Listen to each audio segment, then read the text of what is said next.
Friends, welcome to physics flyer the learner destiny. मैं हूँ Rajshree Kabra. Welcome करती हूँ आप सबका ओनली ऑन फिजिक्स फ्लायर्स, जहाँ पर अपन ने शुरू है जूनियर सीरीज। सीनियर सीरीज में अपन देख रहे हैं for BSc and MSc student means what for a graduate and post graduation student. और ये जो अपनी जूनियर सीरीज है वो है आपकी अंडर ग्रेजुएट या फिर आप बोलो हायर स्कूल्स के लिए। ओके, हायर स्कूल्स मतलब क्या कि जो कुछ भी मेडिकल एंट्रेंस एग्जाम दे रहे हैं या फिर आप इंजीनियरिंग एंट्रेंस के लिए प्रिपेयर कर रहे हैं तो वो आपको बहुत ज़्यादा हेल्पफुल होने वाला है जूनियर सीरीज। ओके, तो चैप्टर नंबर फर्स्ट अपना शुरू है फिजिक्स का, unit and measurement, and this is our lecture number A4। A3 में अपन ने देखा था व्हाट इज डायमेंशन एनालिसिस, और A3 के 2 पार्ट्स देखे थे, part A and part B. तो मस्ट वॉच वीडियो है पार्ट ए और पार्ट बी, तो प्लीज पार्ट बी तो जरूर देखिएगा। पार्ट बी को आपको कंपलसरी बोल देती हूँ मैं कि आप कंपलसरी देख लो, और पार्ट ए जो है वो आपकी मर्जी है, देखना है तो देखो, नहीं देखना है मत देखो, बट आई रिकमेंड यू कि प्लीज जो है ए और बी पार्ट मत भूलिएगा देखना। ओके, तो चलिए अपन स्टार्ट करेंगे। अब चॉकलेट प्रॉब्लम जो है आपको पता है मेरी चॉकलेट सीरीज जो कि मैं अनअकैडमी पर लेती थी, तो चॉकलेट सीरीज के लिए आप एक काम करो, चॉकलेट सीरीज में अपन ने बहुत सारे क्वेश्चन जो है सॉल्व किए हैं यूनिट एंड मेजरमेंट इस यूनिट से, तो उसकी लिंक जो है वो डिस्क्रिप्शन में दे दी है, तो जाकर चेक करना है। ओके, और दूसरी बात कि मेरा एक दूसरा भी चैनल है ड्रीम सीबी, जिसमें जो है मेरी सिस्टर है केमिस्ट्री और बायोलॉजी से रिलेटेड आपके सारे डाउट वो क्लियर करती है। ओके, तो आप जाकर उसे भी विजिट कर लो। तो पेरेंट चैनल है मेरा, तो प्लीज ड्रीम सीबी को भी सपोर्ट कर लीजिएगा। ओके, अब चलिए स्टार्ट करेंगे अपन अपना मेन टॉपिक जिसका नाम है यूनिट एंड मेजरमेंट का। ओके, तो आज अपन देखने वाला है कि सिग्निफिकेंट फिगर्स क्या होते हैं और उसके बारे में। ओके, तो ऑर्डर ऑफ द मैग्नीट्यूड क्या होता है, फिर सिग्निफिकेंट फिगर्स क्या होती है, वो सारी चीज़ें अपन देखने वाले हैं।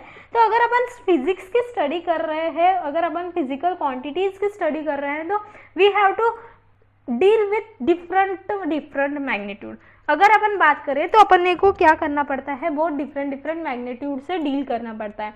जैसे अगर फॉर एग्जांपल अपन ले लो कि अगर अपन ने we have seen the mass of the earth, अगर मैं बात करूँ मास ऑफ अर्थ की, या फिर अगर मैं बात करूँ कोई बड़े प्लैनेट की, जैसे सपोज मैंने बात की जुपिटर की, तो जुपिटर का जो मास है वो, और जो मास है अपना ह्यूमंस का, या फिर अपन ले लो एलिफेंट्स वगैरह का, ओके, एलिफेंट्स का, डायनासोर का, उन सब का, और या फिर अपन ले लो किसी भी माइक्रो ऑर्गेनिज्म का अगर मैं मास लूँ, या फिर अभी जो है रिसेंटली जो शुरू है कोरोना वायरस, उसका मास ले लूँ। ओके, कोरोना वायरस है, एक वायरस है। ओके, तो जो कुछ भी मास है, तो we are dealing with what different types of physical quantity. Okay, जो कुछ भी अपने इसमें हो रहा है डिफरेंट फिजिकल क्वांटिटी है ये एक। ओके, कोई ना कोई मैटर है, या फिर आप क्वांटिटी ले लो तो उसके जो अपन उसकी में फोर्स लेंगे, मास लेंगे, बाकी सारी चीजें लेंगे, वो भी क्या हो गया, क्वांटिटी हो गया। ओके, तो we are dealing with very large body to a very small body, जो आपकी आंखों से दिखती भी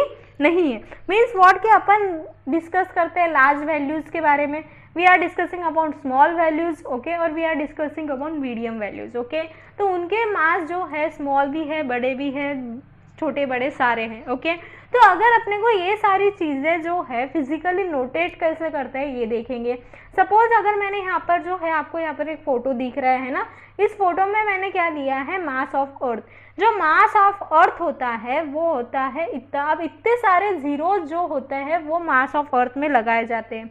ओके, अब मास ऑफ अर्थ में अगर मैंने इतने सारे जीरो लगाया, तो मैं इतने सारे जीरो में एक आधा खा लूँ तो कोई फर्क नहीं पड़ेगा, ऐसा आपको लगता होगा, बट नहीं, यहाँ पर बहुत बड़ा फर्क पड़ता है ना। और इतना बड़ा नंबर लिखने से अच्छा मुझे लगता है कि मैं छोटा नंबर लिख सकती हूँ। ओके, या फिर आप ले लो mass of electron. Mass of electron में देखो कितने सारे जीरो है, अगर मैं काउंट करने बैठूँ तो मेरे 2 मिनट तो यही चले जाएंगे, है ना। तो ये क्या हो गया, साइंटिफिक नोटेशन नहीं हो गया। ओके, तो we are dealing with most of the values, जिसके वैल्यू जो है वो बहुत ज़्यादा वास्ट है। अगर मैं यहाँ पर बात करूँ अर्थ के मास की, तो 59000000 ऐसे थक जा रही हूँ, है ना। या फिर मास ऑफ इलेक्ट्रॉन की बात करूँ तो 0.00000009111 kg है ना, तो बहुत सारे जीरो है। तो many times many of the times we are not interested in their absolute value but only the order of the magnitude. और बहुत बार क्या होता है कि अपन क्या बोलते हैं, उसकी मैग्नीट्यूड से अपने को लेना देना होता है, उसके एग्जैक्ट वैल्यू से नहीं. जैसे अपन बोलते हैं कोरोना वायरस है क्या, कोरोना वायरस के बारे में जब पता चलना शुरू हुआ तो क्या बोल रहे थे लोग कि 500 to 600 माइक्रोन का ये है. ओके 500 to 600, उसकी एग्जैक्ट कितनी है 525 माइक्रोन, 530 माइक्रोन या फिर 625 माइक्रोन, ऐसे अपन देख रहे हैं क्या, नहीं. We are not discussing about the value but we are discussing about what micron, कितने माइक्रोन का है, कितने उसका ये, तो we are discussing about that magnitude. Okay we are not interested in that absolute value but we are discussing और we are order of that magnitude, कौन से मैग्नीट्यूड का है उसके लिए आपको बहुत ज़्यादा समझना पड़ता है या फिर अपन बहुत ज़्यादा उसके बारे में सोचते हैं. ओके तो अपन क्या करते हैं कि कोई भी चीज़ को 10 के राउंड ऑफ ले लेते हो.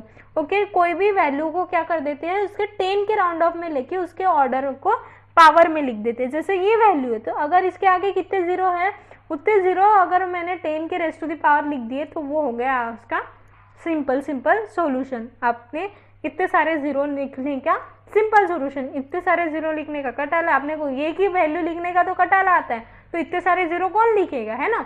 तो उसके लिए एक सिंपल सॉल्यूशन. समझा क्या होता है यहाँ पर.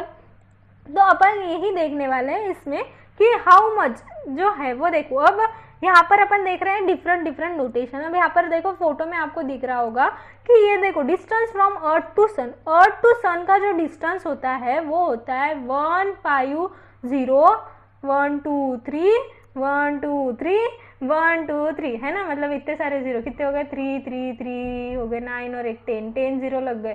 तो मैंने क्या कर दिया 10 जीरो जो है उसको लिख दिया 15 इंटू 10⁻10, है ना, ये लिख दिया. बट ऐसा नहीं करते. साइंटिफिक नोटेशन जो है कोई भी एक नंबर लेते हैं ना उसके बाद में पॉइंट ले लेते हैं. तो अपन क्या करेंगे 1.5 इंटू 10⁻11. तो ये हो गया उसका साइंटिफिक नोटेशन. साइंटिफिक नोटेशन समझा. अब देखो यहाँ पर सपोज एक ह्यूमन सेल है, अगर आपका कोई सेल मैंने उखाड़ा, हाँ अगर मैंने उसका उखाड़ा और उसका मास करने को देखा तो क्या होगा, देखो क्या पे 0.1 2 3 4 5 ऐसे बहुत सारे जीरो है, 1 है ना, केजी में है वो. ओके आपके ह्यूमन का उसका मास इतना निकला तो मैं इतना लिख के बताऊंगी कि आपको नहीं, मैं क्या करूंगी उसका साइंटिफिक नोटेशन दे दूंगी 1 इंटू 10⁻⁻12 kg. अब यहाँ पर जो है 1 के बाद में कोई वैल्यू नहीं है इसलिए अपन ने सिर्फ 1 लिया, पॉइंट में नहीं आने वाला. ओके अब diameter of the moon, moon का जो डायमीटर होता है वो होता है इतना 3474000 मीटर्स. अब इतना बड़ा डायमीटर होता है तो मैं इसको साइंटिफिकली क्या करूंगी 1230 कितना हो जाएगा 3474 इंटू 10⁻3 क्या है मीटर्स. ये हो गया उसका ये. तो ये है क्या scientific notation, no this is the wrong way. कभी भी क्या करना है आपको ओनली 1 ही डिजिट होना चाहिए पॉइंट के इधर. तो आपको क्या करना पड़ेगा और 3 डिजिट लगाने पड़ेंगे. तो क्या हो जाएगा ये 3.474, 3 डिजिट के बाद पहले चला गया ना पॉइंट तो 10⁻3. मतलब क्या कि if we are moving towards what, towards left side तो जो पॉजिटिव आएंगी 10 के ऊपर क्या होंगी पॉजिटिव वैल्यूज आएंगी. और if we are moving towards right side, if we are moving towards right side तो अपन क्या करेंगे निगेटिव वैल्यू रखेंगे. ओके जैसे यहाँ पर देखो निगेटिव लिखा, क्यों, क्योंकि अपन क्या कर रहे थे इस पॉइंट को राइट साइड में हला रहे थे. अगर if we are moving the point to the right side then will जो कुछ भी रेज टू द पावर होगा वो होगा निगेटिव. ओके और अगर आप जो कुछ भी वैल्यू है जिसके में पॉइंट जो है वो आप कर रहे हो लेफ्ट साइड में शिफ्ट तो if we are moving towards what left तो आप करोगे positive. Okay left is positive right is negative. समझा. तो ये जो है कुछ साइंटिफिक नोटेशन जो है वो. और एक बात कि कभी भी 1 वैल्यू के बाद में पॉइंट होके ही लिखना है. ओके अपन ऐसा नहीं लिख सकते 15.6 इंटू 10⁻, ये राइट है रॉन्ग नहीं है. बट साइंटिफिक नोटेशन में आप बात करो तो 1.56 इंटू 10⁻7. समझा आपको ये. अब चलते हैं आगे. Next is what significant figure. क्या होता है a figure which is of some significant but it is not the necessary denote a certainty. अब जैसे मैंने आपको बताया कि बहुत बार क्या होता है कि अपने को उसके मैग्नीट्यूड से लेना देना होता है, थोड़ी सी फिगर इधर उधर हुई तो चलता है। ओके, तो क्या करेंगे, अगर सपोज टू भी मैंने एक लिया कि कोई मेरे पास सामान है, उसका जो वजन है वो आया 1 kg, अगर सपोज टू भी, हाँ मुझे क्या करना है 1 kg क्या लेना है, राइस लेना है, I have to brought 1 kg of rice. Okay, अब मैं, वो दुकानदार ने क्या किया, वो कांटे पे लिया और 1 kg राइस मापना शुरू कर दिया। ओके, अब वो जो माप रहा है तो उसमें मिला 1 kg मीन्स वॉट 1000 ग्राम होना चाहिए ना, तो अगर उसका हो गया इतना ग्राम तो वो क्या कर देगा, दे देगा अपने को, है ना, दे देगा 1 kg बोल के दे देगा। बट ये क्या है 50, बहुत छोटी वैल्यू जो है आपको ज़्यादा मिली है ना। तो यहाँ पर जो है सिग्निफिकेंट फिगर का रोल आता है। सिग्निफिकेंट फिगर में देखिए क्या होगा कि अगर सपोज कोई वैल्यू है, उसका अगर आपका आंसर आया, suppose we have to check answer, एक न्यूमेरिकल है, प्रॉब्लम आया, उसका आंसर आपका आया 1.65252 इंटू 10⁻17 kg। ओके, वो आपका आंसर आ गया ये। ओके, और आपने आंसर आ तो गया, आपके पास ऑप्शन है A, B, C और D, 4 ऑप्शन है, चारों ऑप्शन में एक भी ऑप्शन नहीं मिल रहा, आप कंफ्यूज हो जाओगे, सिर पे हाथ दे के बैठोगे, ये कैसे क्या पॉसिबल है। तो यहाँ पर जो है साइंटिफिक रीजन यूज होता है। तो यहाँ पर क्या कर देंगे पता है कि ये सारे वैल्यूज को निकाल देंगे, इन सारे वैल्यूज को निकाल देंगे। क्यों निकालेंगे, क्योंकि ये जो वैल्यू है वो बहुत ज़्यादा छोटी होती है ना। जैसे अगर सपोज टू बी 1 kg में 1 kg ऑफ राइस में जो है, राइस आपको पता है बहुत छोटे छोटे दाने होते हैं। सपोज मैंने ऐसा कंसिडर किया कि 1 kg ऑफ राइस में आते हैं 15,000 दाने, सपोज टू बी, ज़्यादा भी आ सकते, तो 15,000 दाने।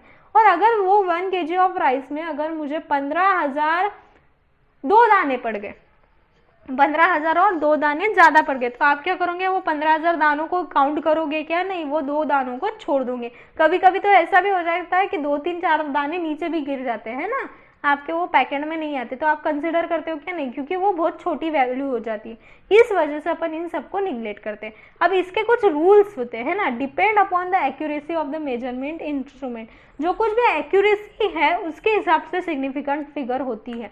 अब एक्यूरेसी वगैरह क्या है ये अपन देखने ही वाले आगे। ओके, अब जो रूल्स होते हैं सिग्निफिकेंट फिगर के, अब क्या करते हैं अपन कि कोई भी एक वैल्यू है, अगर आप वैल्यू ले रहे हो और आपको पॉइंट निकालना है, जैसे मैंने आपको बताया कि 10002 है इंटू 10⁻5 है, तो मैं क्या करूँगी, ये तीनों निकाल देंगी, डायरेक्ट क्या लिख दूंगी, मतलब पॉइंट है वाला यहाँ पर 1.0002, तो आप क्या कर दोगे 1.0002 इंटू 10⁻5, तो ये बहुत छोटी वैल्यू है, तो आप क्या कर दोगे, इसे कैंसिल, डायरेक्ट लिख दोगे 1 इंटू 10⁻5 के एक्यूरेसी में वो आंसर है।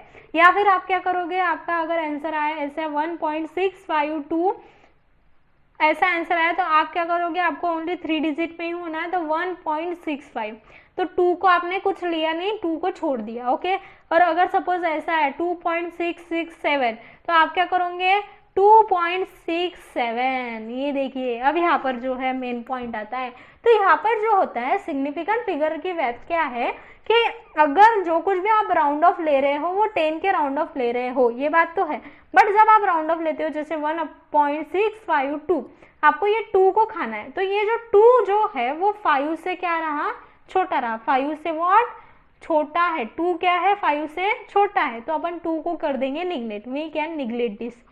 बट अगर 5 जो है 5 से अगर कोई वैल्यू बढ़ी रही, सपोज टू भी अगर वैल्यू है ये 1.657, तो ये जो 7 है अगर वो 5 से कैसा है, बड़ा है, 5 से कैसा है, बड़ा है, तो अगर कोई वैल्यू 5 से बड़ी रही तो राउंड ऑफ करते वक्त इसमें अपन कर देंगे +1, राउंड ऑफ करते वक्त कर देंगे +1, और अगर सपोज छोटी रही तो उसे सिंपली कर देंगे निगलेक्ट। ओके, तो इसके लिए जो सिग्निफिकेंट फिगर है या फिर राउंड ऑफ है वो आ जाएगा 1.66, 5 को कर देंगे 6 क्योंकि 1 करेंगे उसमें ऐड। ओके, क्योंकि बड़ा नंबर है, और यहाँ पर जो है वो 2 जो है वो 5 से छोटा नंबर है, तो क्या कर देंगे अपन 1.65। समझा कैसे हुआ, तो इसमें यही दिया हुआ है। Okay, the zeros on the left hand side of the numbers are not significant. अब जो कुछ भी नंबर्स है जीरो जो होते हैं वो सिग्निफिकेंट फिगर के बाद में के जीरो जो होते हैं वो कंसिडरेशन में अपन नहीं लेते। ओके, तो इन सब का मतलब इतना ही था, इन सब का मतलब इतना ही था। अगर मेरे पास 1.0002 है और उसके आगे मैंने बहुत सारे जीरो भी लगा दिए तो ये जो जीरोज है वो उसका कोई भी इम्पोर्टेंस नहीं रहने वाला। ओके, कोई भी इम्पोर्टेंस रहने वाला है क्या? नहीं। इस वजह से आपको ये रूल्स पता है, तो ये 2 जो होता है वो हो जाता है 0। अब ये 2 0 हो जाता है इसलिए ये पूरा हो जाता है कैंसिल, समझा? और इधर आ जाता है +1 अगर वो 5 से बड़ा होता होगा तो। Rules of determining the significant figure समझा आपको? बहुत ज़्यादा ईजी था। अगर मेरे वीडियोस आपको पसंद आ रहे हैं तो प्लीज़ प्लीज़ प्लीज़ लाइक करना, कमेंट करना और सब्सक्राइब करना ना भूलिएगा। उसके साथ ही फिजिक्स फ्लायर को ऐसे ही प्यार देते रहिएगा। और उसके साथ ही आपसे एक रिक्वेस्ट है, अगर आपने अभी तक मुझे सब्सक्राइब नहीं किया है मेरे चैनल को तो प्लीज़ सब्सक्राइब माय चैनल। और सब्सक्रिप्शन से आपका कोई भी लॉस नहीं होगा। सब्सक्राइब कर दो, बेल आइकन को बजा दो, मतलब क्या कि जब भी मैं ऑनलाइन हूँ आपकी घंटी बज जाए। Thank you very much for watching this video. मिलते हैं नेक्स्ट वीडियो में, तो stay tune for the next video. Okay.